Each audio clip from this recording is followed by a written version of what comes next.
हर समय मन को प्रसन्न रखना बहुत बड़ी साधना है, बहुत बड़ा लाभ है, जिसका हर समय मन प्रसन्न रहता है। जानते हो किसका मन प्रसन्न रहता है? जिसका मन प्रभु से अपनापन कर लिया है। मन को सदैव प्रसन्न रखना है तो भगवत संबंध से ही मन प्रसन्न रह सकता है। ये मन चंचल क्यों रहता है, अशांत क्यों रहता है?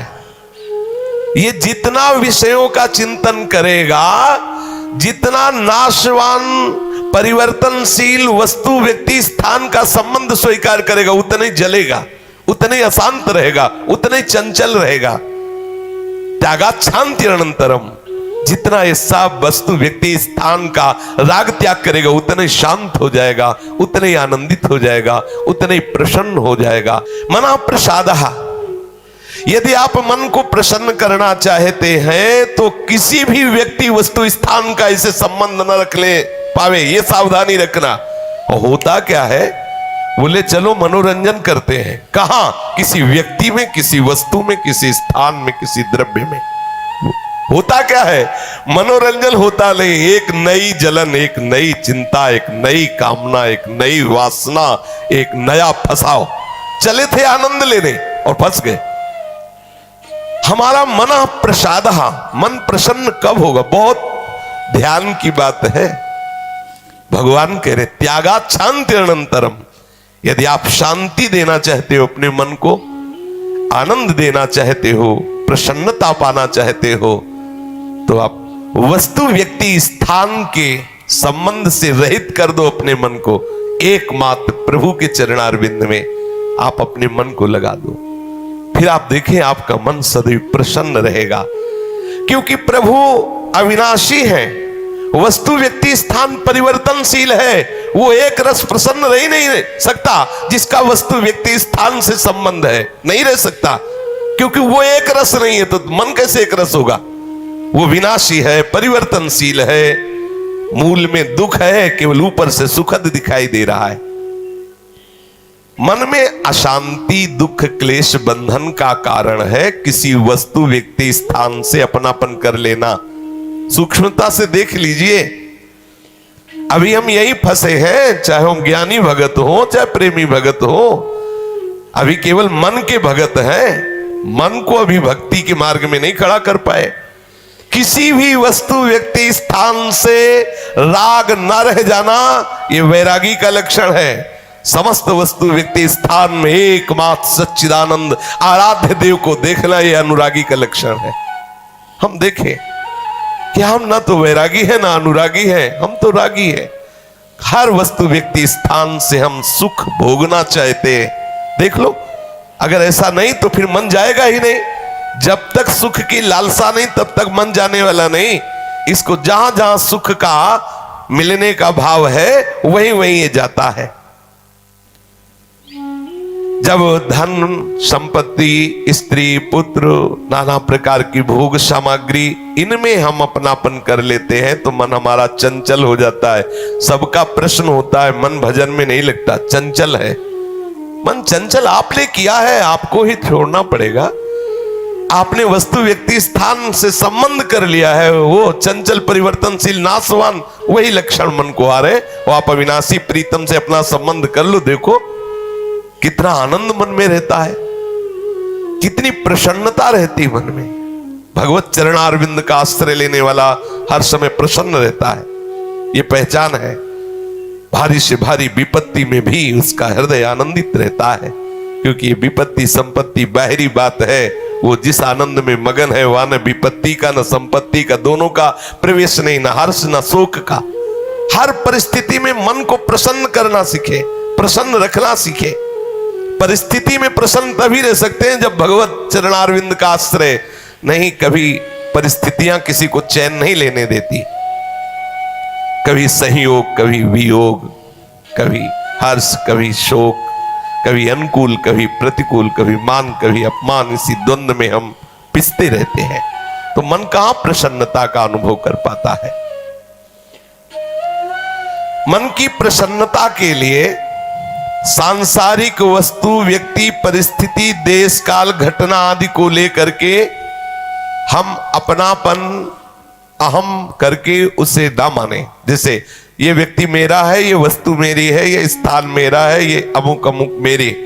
अब आपका मन प्रसन्न नहीं रहेगा, जलेगा, अशांत रहेगा।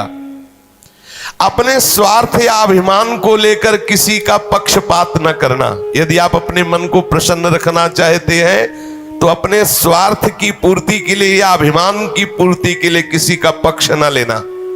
किसी का मंगल करने के लिए, किसी को आनंद प्रदान करने के लिए हम भले सलाह दे दें, लेकिन अपना अहंकार पोषण करने के लिए, अपने स्वार्थ की पूर्ति के लिए हम पक्षपात न लें। नहीं, हमारा मन प्रसन्न नहीं रह पाएगा। मन को सदा दया भाव से युक्त रखे, क्षमा भाव से युक्त रखे।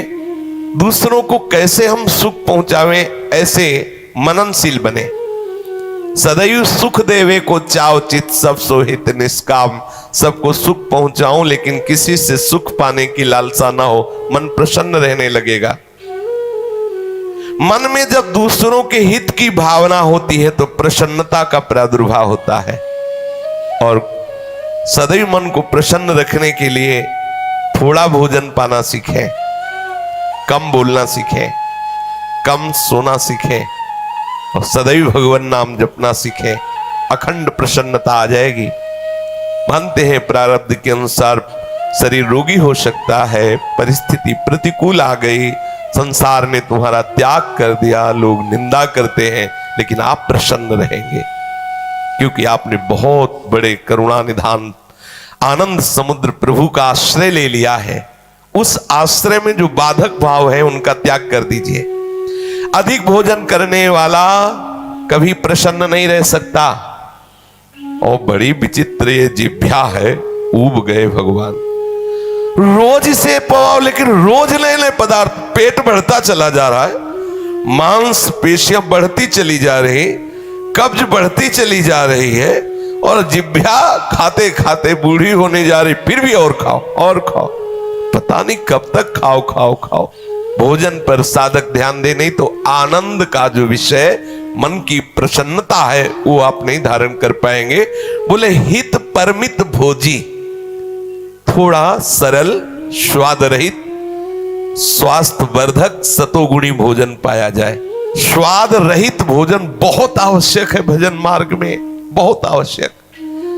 ये अधिक मीठा, चटपटा, खट्टा, ये वो सब कामोत्तेजना पैदा करता है, कब्ज बनाता है, मन को चंचल करता है। कई तरह के भयानक ऐसे दोष जो हमारी साधना में हानिकारक है। पक्का समझ लीजिए, ये अनुभूत बात कहते हैं। भोजन जितना सरस होगा भजन उतने चौपट होगा।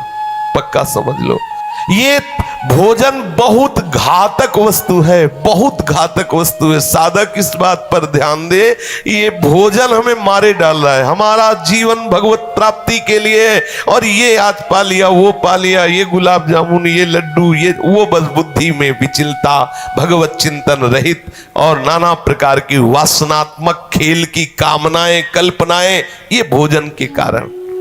बहुत आवश्यक है भोजन सुधारना। भोजन नींव है परमार्थ की। जैसा खाओ अन्न वैसा बने मन। तो मन प्रसाद कैसे प्राप्त होगे, क्योंकि आपका भोजन ठीक नहीं है। बहुत सावधान, बहुत सात्विक और नियमित परमित भोजन हमें मन प्रसादा स्थिति में निश्चित प्रतिष्ठित कर देगा। दूसरा, नित्य में एकांत सेवी। उपासक को चाहिए कि कम लोगों से मिलने का स्वभाव बनाए। सत्संग सुना या गुरुजनों के पास बैठकर जो प्रश्न उत्तर हुए, बस चुपचाप एकांत वास करने का अभ्यास होना चाहिए। हर समय हम किसी से बात करते रहे, हर समय हम किसी से मिले रहे, हर समय कोई हमारे समीप रहे, तो हमारी अंतर्मुखता नहीं हो। भले वो हमसे बात न करे लेकिन हमारी अंतर्मुख वृत्ति में वो बाधक हो जाएगा। इसलिए साधक को चाहिए कि एकांत सेवी बनने का स्वभाव बनाए, ज्यादा किसी से बात नहीं कर। वैसे बात करने का नियम तभी रखना चाहिए जब कोई आपसे प्रश्न करे और प्रश्न का उत्तर आवश्यक है देना, उत्तर देने से उसका मंगल होगा तो ही बात करे, नहीं ना करे। बहुत कम जीवन है हमारा, बहुत कम समय है। हम अगर व्यवहार प्रपंच की सत्ता को सत्य मानकर केवल यही हमारा कर्तव्य है, यही ऐसा व्यवहार का निर्वाह करना, तो हम भगवत साक्षात्कार कब करेंगे? कब हमारे हृदय में वो अखंड प्रसन्नता, कब हमारे हृदय में वो अखंड विकलता भगवत साक्षात्कार की होगी? और बोले वाणी से हितकर मृदु वचन बोले, एकांत सेवन करे और नींद भी एक नियमानुसार करे। स्वल्प निद्रा विहारा, स्वल्प सोने का समय बनाए। 24 घंटे में 5 घंटे बहुत है शयन करना, बहुत है, मतलब बहुत हो गया 5 घंटे। 6 घंटे तो उनको जो बहुत शारीरिक श्रम करते हैं, 7 घंटे मतलब खत्म। अब इसके आगे साधक शब्द नहीं लगेगा। 6 घंटे तक तो मतलब बहुत हो गया कि बहुत श्रम करता है, इसलिए ठीक है। 7 घंटे मतलब प्रमाद स्थिति आ गई, 7 के बाद तो प्रणाम है, फिर तो कोई बात ही नहीं है। अब आप देख लो किस श्रेणी में आप हैं। उत्तम साधक 4 घंटे में हो जाता है, ठीक है। 5 घंटे, 5 घंटे पर्याप्त है। और जिनको बहुत शारीरिक श्रम होता है वो 6 घंटे, और कुछ तो ऐसे होते हैं कि हर घंटे में झपकी, हर घंटे में आनंद। हाँ, समाधि भाव को, निद्रा समाधि स्थिति, व्यास भरोसे कुंवर के सोत पाव प्रसाद। सत्संग हो रहा है, थोड़ी ढिलाई हुई, बस गए समाधि में, गए बिल्कुल। हाँ।